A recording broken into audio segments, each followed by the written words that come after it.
예, 하나님 말씀을 보겠습니다. 하나님 말씀은 신약 성경 요한계시록 18장 21절에서 24절 말씀입니다. 신약 성경 요한계시록 18장 21절에서 24절 말씀을 제가 봉독하도록 하겠습니다. 이에 한 힘센 천사가 큰 맷돌 같은 돌을 들어 바다에 던져 이르되 큰 성 바벨론이 이같이 비참하게 던져져 결코 다시 보이지 아니하리로다. 또 금문고 타는 자와 풍미하는 자와 퉁소 부는 자와 나팔 부는 자들의 소리가 결코 다시 내 안에서 들리지 아니하고 어떠한 세공업자든지 결코 다시 내 안에서 보이지 아니하고 또 맷돌 소리가 결코 다시 내 안에서 들리지 아니하고 등불빛이 다시 결코 다시 내 안에서 비치지 아니하고 신랑과 신부의 음성이 결코 다시 내 안에서 들리지 아니하리로다. 너의 상인들은 땅의 왕족들이라.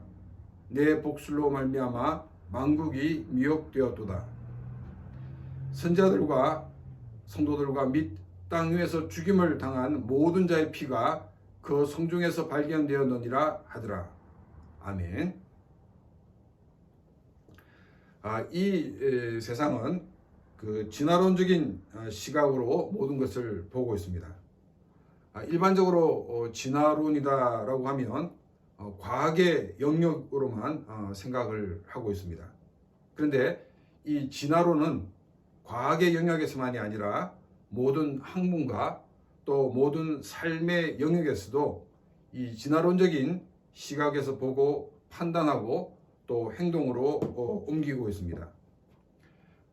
진화라는 것은 간단히 말하자면 오랜 기간 동안 이 무기물에서 또 진화가 되어서 유기물이 되고 유기물에서 진화가 되어서 단세포가 되고 또 단세포 생물에서 다세포 생물이 되고 그리고 이것이 점점 더 발전하여서 이 고등동물이 된다 하는 것이 이 진화론입니다. 그래서 이 진화론적인 사고라 하는 것은 진화의 원리처럼 이 땅에 존재하는 모든 것 가운데 이 최저의 상태, 낮은 상태에서 점점점 높은 상태로 올라가는 최고의 상태가 되어지는 것이 바로 진화론적인 사고다라고 말할 수가 있습니다. 대부분의 사람들은 이런 진화론적인 사고가 맞는 것이라고 의심 없이 쉽게 받아들입니다. 왜냐하면 10년 전하고만 비교해도 우리는 엄청난 발전된 사회에서 살고 있기 때문입니다. 정치적인 시스템도 발전되었고 사회의 구조도 점점 더 발전되고 있는 것은 부인할 수 없는 사실이기도 합니다. 그런데 이런 이 진화론적인 사고와 반대되는 것이 뭐냐면 이 성경적인 사고입니다. 진화론은 이 만물이 우연에 의해서 발생하여서 진화가 되었다라고 주장하지만 성경은 창조주가 계시고 그 창조주가 이 세상을 만들었는데 이 세상을 창조주의 계획과 그리고 창조주의 목적에 따라 창조되었다라고 주장을 하고 있습니다. 오늘 우리는 이 창조론이 맞느냐 아니면 진화론이 맞느냐라는 문제를 다루기보다는 창조론적인 사고와 또 성경적인 사고의 차이가 무엇인가를 살펴보면서 크리스천으로 어떤 삶을 살아야 할지를 함께 생각을 해보고자 합니다. 조금 전에 언급을 했지만 이 진화론적인 사고는 모든 것이 진화하여 발전한다는 것입니다. 만일에 이 발전하는 방향으로 나가지 않으면 그것을 퇴화라고 합니다. 진화와 정반대인 것이죠. 이런 진화론적인 사고와 다르게 성경은 이 세상에 있는 모든 만물은 창조주 하나님께서 처음 만들어 놓으실 때가 최고의 좋은 상태였다라고 말을 하고 있습니다. 이것을 신학적인 용어로 순정 상태다라고 제가 여러 번 말씀을 드렸습니다. 하나님의 원래 계획은 이 최고의 좋은 상태에서, 즉 순정 상태에서 보다 더 영화로운 상태, 정말 비교할 수 없을 정도로 엄청나게 그 좋은 그런 상태에 이르도록 하나님은 계획을 세우셨다는 것입니다. 그런데 이것이 누구를 통해 되냐면 바로 성자 예수님을 통해서 이 일이 이루도록 하나님은 계획을 세우셨습니다. 그런데 인간이 타락을 하게 되어서 인간은 타락한 존재가 되었습니다. 그래서 인간이 타락함으로 말미암아 모든 만물이 다 같이 점점 피폐해져 가게 되었다는 것입니다. 최고의 상태에서 점점 낮아져서 최저의 상태가 되게 되었다 하는 것입니다. 이 창조론을 주장하는 이 과학자들은 이 연력학 법칙에서 볼 때 그 진화론이 잘못되었다라고 주장을 하고 있습니다. 연력학 법칙을 또 간단하게 설명을 하자면은 이 모든 만물들이 그 좋은 아주 그 복잡한 그런 상태에서 단순한 상태로 바뀐다는 것입니다. 그렇기 때문에 이 진화는 단순한 데서부터 복잡한 것으로 발전했기 때문에 이 연력학 법칙하고도 정반대가 된다는 것입니다. 이 연력학적 법칙에서 볼 때도 만물이 진화되어 가는 것이 아니라 점점 피폐해져 간다는 성경적인 사고가 더 맞다는 것을 보여주고 있습니다. 자, 그러면 여러분들은 이 진화론적 사고와 또 성경적 사고 어느 쪽이 맞다고 생각을 하고 있습니까? 과학의 발전으로 우리의 삶이 편리해진 것은 사실입니다. 그러나 이 과학이 발전하는 속도에 비하여 지구도 점점 더 빨리 파괴되어져 가고 있습니다. 21세기의 과학을 자랑하지만 코로나 바이러스도 완전히 정복하지는 못해서 위드 코로나의 시대로 전환해야 되는 것이 21세기에 살고 있는 우리 인간의 현주소입니다. 그리고 현대 인류는 최첨단의 과학을 자랑하고 있지만 최첨단이라고 하는 그 과학을 가지고 이집트의 피라미드가 어떻게 세워졌는지 정확하게 알 수가 없습니다. 또 페루의 마추픽추를 어떻게 만들었는지 알 수가 없습니다. 그때 그 사람들의 기술이 우리보다 못했다라고 말할 수가 없다는 것입니다. 또 이 진화론적인 사고로 볼 때 개발도상 국가보다 발전된 선진국이 더 범죄율이 적어야 할 것입니다. 그런데 선진국은 이 선진국 나름대로 더 지능적으로 또 더 잔혹하게 범죄가 일어나고 있는 것을 우리는 보게 됩니다. 진화론적인 관점에서 볼 때 1000년 전 사람보다도 100년 전 사람이 더 범죄율이 줄고 또 사람들이 더 인격적인 사람들이 되어야 할 것입니다. 그리고 100년 전보다도 현재가 더 범죄율이 줄고 더 고상한 사람들이 되어 있어야 할 것입니다. 그러나 우리의 현실은 그렇지 않다는 것입니다. 과학이 아무리 발전해도 인간이 가지고 있는 이 죄성은 바뀌지 않는다는 것입니다. 인간들은 시대마다 다양한 방법으로 인간의 죄성을 충족시키고 있습니다. 오늘 읽은 이 말씀은 망하게 된 바벨론의 죄가 무엇인가를 소개하고 있습니다. 예수 그리스도의 십자가의 공로로 구원받은 우리 크리스찬들은 바벨론의 죄에 동참함으로 함께 망하는 자들이 되어서는 안 될 것입니다. 바벨론의 죄와 함께 망하지 않게 하기 위해서 요한을 통해서 이 말씀을 주고 계시는 것입니다.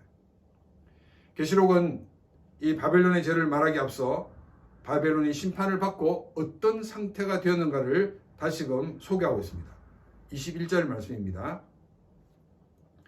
이 한 힘센 천사가 큰 맷돌 같은 돌을 들어 바다에 던져 이르되 큰 성 바벨론이 이같이 비참하게 던져져 결코 다시 보이지 아니하리로다. 제가 초등학교 때 본 어떤 책에서 이런 수수께끼가 있었습니다. 바둑돌과 이 군함 어느 쪽이 무거울까요? 정답은 바둑돌입니다. 왜냐하면 군함은 물에 떠지만 바둑돌은 그냥 가라앉기 때문이라고 그 설명이 되어 있었습니다. 조그만한 이 바둑돌도 물에 넣으면 가라앉습니다. 그렇다면 큰 맷돌을 바다에 던지면 어떻게 될 것이라고 예상이 됩니까? 큰 맷돌을 물에 던지면 그 순간 큰 물기둥이 치솟으면서 가라앉고 말 것입니다. 이 큰 맷돌이라는 것은 사람들이 사용하는 그런 맷돌이 아니라 이 짐승에 의해서 돌리는 아주 큰 맷돌을 말하고 있습니다. 이 큰 맷돌을 바다에 던져 넣는 것처럼 이 큰 성 바벨론이 이렇게 던져질 것이라고 말씀하고 있습니다. 바다에 던져지는 이 큰 맷돌로 바벨론의 멸망을 비유한 것은 두 가지 이유가 있습니다. 한 가지는 뭐냐면 바벨론이 갑자기 망하게 될 것이다 하는 것입니다. 지난주에서도 우리가 살펴본 말씀이 뭐냐면 바벨론의 멸망이 한 시간에 망하게 되었다 하는 표현을 우리가 살펴보았습니다. 21절에서는 맷돌이 물에 던져지는 순간 사라지는 것처럼 바벨론은 한순간에 망하게 될 것이다 라고 말씀하고 있습니다. 그래서 이 바벨론의 멸망이 한순간 짧은 시간에 망할 것이다 라고 이야기를 하고 있습니다. 이 바벨론의 멸망을 또 바다에 던져지는 맷돌로 비유한 두 번째 이유는 뭐냐면 멸망을 돌이키지 못한다는 것입니다. 이 바둑돌은 이렇게 찾아서 물에서 건져낼 수 있지만은 큰 맷돌이 물에서 던져지면 당시의 기술로는 다시금 건져 올리는 것은 불가능한 일이었다는 것입니다. 그래서 21절 끝부분에 결코 다시 보이지 아니하리로다 라고 말씀하고 있습니다. 다시금 복원이나 복구가 불가능하게 될 것을 말씀하고 있습니다. 요한계시록을 받아 읽고 있는 7교회 성도들에게 로마가 하나님의 심판으로 망하게 되어 다시는 회복이 불가능한 상태가 될 것이라고 말씀을 하고 있는 것입니다. 그리고 크리스천들을 억압하는 어떠한 세력이라도 로마가 하나님의 심판으로 역사에서 사라지는 것처럼 역사에서 사라질 것이라고 말씀을 하고 있습니다. 그리고 하나님의 말씀을 거스리는 이 세상은 갑자기 재림하시는 주님으로 말미암아 심판을 받고 사라져 버릴 것을 또한 경고하고 있는 것이 오늘 본문의 말씀입니다. 22절입니다. 또 금문고 타는 자와 풍류하는 자와 통소 부는 자와 나팔 부는 자들의 소리가 결코 다시 내 안에서 들리지 아니하고 어떠한 세공업자든지 결코 다시 내 안에서 보이지 아니하고 또 맷돌 소리가 결코 다시 내 안에서 들리지 아니하고 이 22절과 23절을 통해서 바벨론이 하나님의 심판을 받게 되어서 바벨론에서 없어질 이 5가지를 설명하고 있습니다. 먼저 22절에서 3가지를 설명하고 있고 23절에서 2가지를 설명하고 있습니다. 없어질 첫 번째는 뭐냐면 이 음악이 없어진다라고 말하고 있습니다. 음악은 사람들의 기쁨과 슬픔을 표현하는 수단입니다. 음악이 없어진다는 것은 그곳에 사는 사람들이 없어진다는 것을 말하고 있습니다. 두 번째 없어지는 것은 세공업자들이 없어질 것이다 라고 말하고 있습니다. 이 말씀을 원어대로 번역하면 모든 기술의 기술자들이 없어질 것이다 라고 말하고 있습니다. 우리가 세공업자라고 그러면 대부분 이 보석을 가공하는 사람으로만 제한하여 이해할 수가 있습니다. 그런데 모든 기술의 기술자가 바른 해석입니다. 그래서 일본어 성경이 원어대로 원어에 가깝게 번역되었다라고 볼 수가 있습니다. 모든 기술의 기술자가 없어졌다는 것은 더 이상 기술적인 발전이 있을 수가 없다는 것을 말하고 있습니다. 사람들이 빨리 포기하지 못하는 것이 무엇입니까? 뭔가 잡을 것이 있다라는 기대가 있기 때문입니다. 바벨론에서 이익을 보던 사람들은 그래도 바벨론은 잡을 것이 있다라는 그런 기대를 가지고 보지만은 실제는 더 이상 어떤 문제도 해결할 수 없는 그런 상태에 있다는 것을 말씀을 하고 있습니다. 세 번째는 이 맷돌 소리가 결코 들리지 않을 것이다 라고 이야기를 하고 있습니다. 이것은 사람들에게 먹을 거리가 없게 될 것을 말씀하고 있습니다. 이 먹을 것이 있으면 언젠가는 사람들이 모이기 시작합니다. 그러나 이곳은 먹을 것이 없는 곳이 되어서 아무도 이곳을 찾는 사람이 없게 될 것이라고 말씀하고 있습니다. 23절입니다. 등불빛이 결코 다시 내 안에서 비추지 아니하고 신랑과 신부의 음성이 결코 다시 내 안에서 들리지 아니하리로다. 너의 상인들은 땅의 왕족들이라. 내 복술로 말미암아 만국이 미혹되었도다. 23절에서는 이 바벨론이 심판을 받아 없어질 나머지 2개와 또 왜 이런 하나님의 심판을 받게 되었는가, 그 심판을 받게 된 죄가 무엇인가를 소개하고 있습니다. 심판으로 없어질 네 번째는 등불빛이 결코 다시 비추지 않을 것이라고 이야기를 하고 있습니다. 어두운 밤의 등불은 사람들에게 길을 알려주고 소망을 가지게 합니다. 그런데 이 바벨론은 사람들이 나가야 할 길을 제대로 알려주지 못합니다. 그리고 사람들이 이 바벨론으로 더 이상 소망을 가질 수가 없게 되었다는 것입니다. 한때 사람들은 이 아메리칸 드림을 가지고 미국으로 건너갔습니다. 그래도 아직 미국은 미국이지만 과거만큼 꿈을 실현하는 나라라고 아무도 미국을 생각하고 있지 않다는 것입니다. 또 코로나로 인하여 많은 나라들이 어떤 방향으로 나가야 될지 방향을 찾지 못하고 있습니다. 왜냐하면 모두가 처음 겪는 일이기 때문입니다. 그래서 어떻게 방역해야 할지도 몰랐고 또 지원 정책은 어떻게 해야 될지도 모르는 가운데 과거의 정책들을 살펴보고 사람들이 결정을 내렸습니다. 그런데 이 바벨론이 당하게 되는 것은 지금 우리가 겪고 있는 이 상황보다도 더 방향을 찾지 못하여서 길어리는 상태가 될 것이라고 성경은 우리에게 말씀하고 있습니다. 또 없어질 것이 뭐냐면 신랑과 신부의 음성이 결코 들리지 않을 것이다 라고 말씀하고 있습니다. 이것은 새로운 가정이 생기지 않아 새로 태어난 아기도 없어져서 미래의 세대가 없어질 것을 말씀하고 있습니다. 요즘 젊은 크리스천들에게 왜 결혼을 하지 않느냐 물으면 집을 구입할 돈이 없습니다. 또 아이들을 키울 경제적인 여유가 없습니다 라고 대답을 합니다. 크리스천들도 크리스천이 아닌 사람들도 대부분 이런 대답을 합니다. 이것은 이 사회가 사라질 위기가 얼마 남지 않았다는 증거가 되기도 한다는 것입니다. 바벨론은 미래의 세대가 없어지므로 미래가 없게 될 것을 말씀하고 있습니다. 또 많은 사람들이 놓치고 있는 것은 이 세상의 미래는 영원히 지속될 미래가 아니라는 것입니다. 이 세상의 미래는 영원히 지속될 것이 아니라 기간이 정해져 있습니다. 이 세상의 미래는 예수님이 재림하실 때까지입니다. 예수님께서 재림하시면 이 세상의 미래는 없는 것입니다. 이 세상은 하나님의 심판만을 받게 되는 것입니다. 예수님이 재림하실 때 미래가 주어지는 존재는 오직 예수 그리스도를 주로 믿는 사람들에게만 주어진다는 것입니다.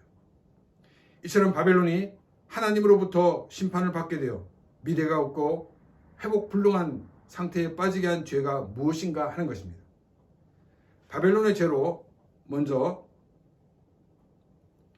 이 너의 상인들이 땅의 왕족들이라고 얘기하고 있습니다. 일본어 성경에는 고관이라고 되어 있는데 원어 성경은 고관이 맞는 번역입니다. 고관과 왕족 비슷비슷하겠지만은 좀 약간 의미가 다르죠. 그 상인들이 고관이라고 하는 것은 어떤 뜻이 있겠습니까? 21세기 그 선진국의 고관들은 사람들이 보이는 데서 권력을 마음대로 행사할 수 없습니다. 그런데 이 개발도상 국가에서는 21세기이지만 고관들이 권력을 마음대로 행사하는 경우가 많이 있습니다. 요한계시록에 기록될 당시 거의 이 고관들은 왕처럼 권력을 행사했을 것입니다. 그래서 한국어 성경은 이 번역할 때 왕족이라고 번역을 하지 않았나 생각이 들었습니다. 상인들은 나라에서 권력을 준 관리들이 아닙니다. 더군다나 막강한 힘을 가진 고관들은 더더군다나 아닙니다. 그런데 상인들이 고관들처럼 권력을 행사했다라고 말하고 있습니다. 상인들이 행사하는 이 권력은 크게 두 가지로 분류해 볼 수 있습니다.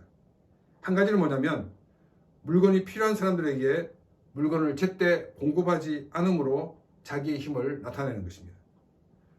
물론 이런 일을 통해서 물건값을 올려서 자기의 이익을 더 많이 얻게 될 것입니다.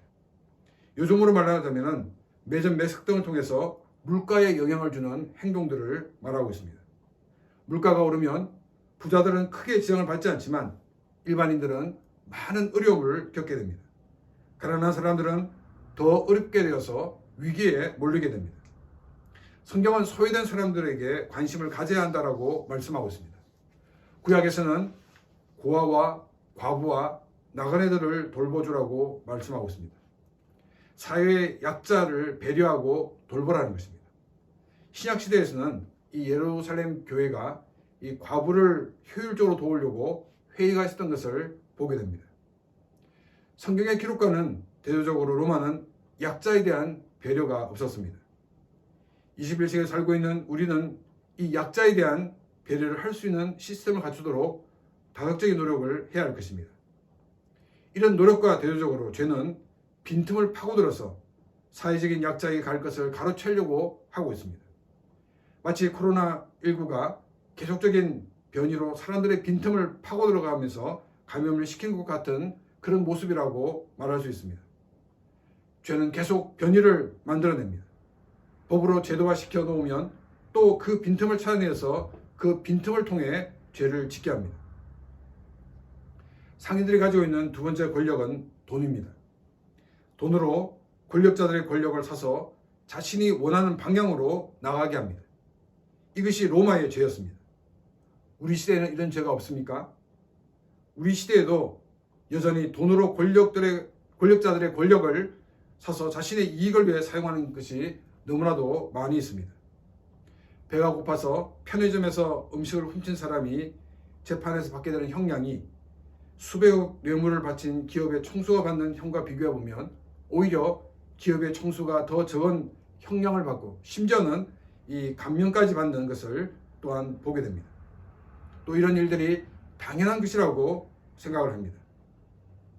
이것이 돈으로 권력자들의 권력을 산 것을 보여주는 대표적인 예라고 말씀할 수 있습니다. 권력자들은 자신들의 이런 어두운 면을 가리기 위해서 기업이 살아야 나라가 살고 사회가 산다라는 이상한 논리를 말하는데 이것은 사회의 악을 키우고 사회를 병들게 하고 사회를 죽게 하는 것입니다. 그렇기 때문에 하나님으로부터 심판을 받게 되었다라고 성경은 말씀하고 있습니다. 우리가 살기 위해서는 이 땅에서 경제적인 활동을 해야 합니다. 많은 크리스천들은 이 땅에 살아야 하기 때문에 이 땅의 방법대로 살 수밖에 없다라고 말을 합니다. 구약의 모세오경과 또 여호수아 사사기를 통해서 우리가 살펴본 것은 하나님께서는 이스라엘 백성들을 가나안 땅에 들어가게 하실 때에 유월절 그리고 오순절, 수장절 이 세 절기를 축으로 하나님 백성으로 새로운 문화를 만들어 가라고 명령하신 것을 우리가 보았습니다. 유월절과 오순절, 이 수장절은 농사와 직접적인 관계가 있는 절기입니다. 이스라엘 백성들이 가나안에 들어가기 전까지는 이 목축 문화였는데 가나안에 들어가면서 그들은 농경 문화로 대변혁이 일어나게 되었습니다. 이때 가나안 사람들의 농사법을 배워서 실패하지 않고 많은 수확물을 얻는 길을 가지 말라라고 하나님은 말씀을 하셨습니다. 유월절, 오순절, 수장절은 언제 씨를 뿌려야 될지 또 언제 추수를 할지를 알려주는 절기입니다. 이 농사에서 언제 씨를 뿌려야 될지 또 언제 수확할지 아는 것은 너무나도 중요한 것입니다. 그래서 하나님은 이 세 절기를 통해서 농사에 필요한 것을 알려주시고 또 하나님 백성으로 새로운 문화를 만들라고 말씀을 하셨던 것입니다. 이스라엘 백성들은 그곳에서 하나님의 백성으로서 새로운 문화를 만들어가야 되는 그런 과제가 있었던 것입니다. 21세기에 살고 있는 우리에게도 하나님은 하나님 백성으로서 이 땅의 경제적인 원리를 따르지 않고 하나님 백성으로 새로운 문화를 만들어가라고 말씀을 하고 계십니다. 하나님께서는 우리에게 성경을 주셨습니다. 그래서 매일매일 하나님의 말씀을 묵상하고 하나님 뜻을 찾으라고 말씀하고 있습니다. 또 하나님은 기도를 통해서 우리와 대화하기를 원하고 계십니다. 또한 예배를 통해서 하나님의 임재를 경험하기를 원하고 계십니다. 성경과 기도, 예배를 통해서 새 힘을 얻고 새 지혜를 얻어서 이 땅에서 하나님이 기뻐하시는 일들을 이루어 나가기를 원하고 계시다는 것입니다. 망해가는 또 망하게 될 이 세상의 경제적인 원리가 아니라 하나님 백성으로 새로운 문화를 만들어가는 사람들이 되시기를 바랍니다. 우리가 하나님의 원리로 이 땅에 살아가는 것은 하나님 나라에 보물을 쌓아두는 것입니다. 예수님이 재림하시게 되면 이 땅의 것은 다 없어지고 말 것입니다. 그러나 하나님 나라에 쌓아둔 보물은 남아 있습니다. 하나님께서는 이것을 보시고 크게 칭찬을 해 주실 것입니다. 이 땅에 살지만 이 땅의 원리로 사는 것이 아니라 하나님 나라의 원리로 사는 그런 귀한 삶이 되시기를 바랍니다. 하나님으로부터 심판을 받은 바벨론, 즉 이 로마의 죄는 이 복술로 만국이 미혹되었다라고 말하고 있습니다. 여기 복술이라는 단어 앞에 이 너희라는 인칭명사가 나옵니다. 너는 과연 누구일까요? 어떤 그 분들은 이 너가 바로 상인들이라고 말씀을 하는데 이 상인 앞에도 너의 상인들이라고 되어 있습니다. 그래서 이 너라는 것은 바로 이 바벨론을 말하고 있다 하는 것을 우리가 알 수가 있습니다. 이 로마의 복술, 또 로마의 요술, 로마의 모든 이 속임수, 이것이 만국을 미혹하게 했다는 것입니다. 이 로마의 속임수는 이 팍스 로마, 로마의 평화였습니다. 로마가 세계를 지배함으로 세계의 평화가 온 것처럼 보여졌습니다. 로마의 평화는 마치 호수 위에 떠 있는 이 백조와 같은 것이었습니다. 호수에 떠 있는 백조는 아주 우아하게 보입니다. 그런데 호수 속에 있는 백조의 발은 엄청나게 움직이고 있다는 것입니다. 물속에서 엄청나게 움직이는 발이 있기 때문에 호수 위의 백조가 우아하게 보여지는 것입니다. 로마는 팍스 로마, 로마의 평화를 위해 로마의 지배를 벗어나려는 나라에 대해 가차없이 철퇴를 가했습니다. 로마가 세계를 지배하면서 도로가 발달된 이유는 물류 수송을 원활하게 하여서 경제적인 이익을 주는 것이 1차적인 것이 아니었습니다.